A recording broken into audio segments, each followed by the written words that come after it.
दोन्हीमध्ये राणे बंधू एकमेकांच्या विरोधात उभे राहिलेले पाहायला मिळतात किंवा एकमेकांचे नेते दोन्ही राणे बंधूंना बळ देताना पाहायला मिळतात. कारण एकनाथ शिंदे सुद्धा नारायण राणे यांच्या घरी गेले, निलेश राणेंना म्हणाले की पूर्ण तुझ्या पाठीशी उभा आहे. नारायण राणे भाजपचे खासदार आहेत. एकनाथ शिंदे राणांच्या घरी गेले. नारायण राणे भारतीय जनता पक्षाचे खासदार आहेत आणि भारतीय जनता पक्षानं आमदार निलेश राणे यांच्यात गुन्हा दाखल केला.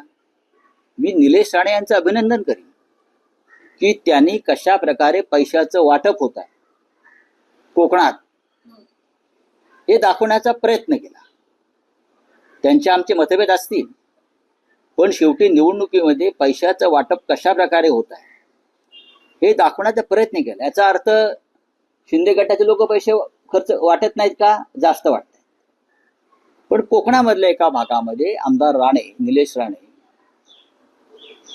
यांनी कसे पैसे येतात, कसं पैशाचं वाटप होतं यावरती प्रकाश पाडला असेल तर निवडणूक आयोगानं त्यांची दखल घेण्याऐवजी त्यांच्यावर गुन्हा दाखल करणं हे काय मला योग्य वाटत नाही.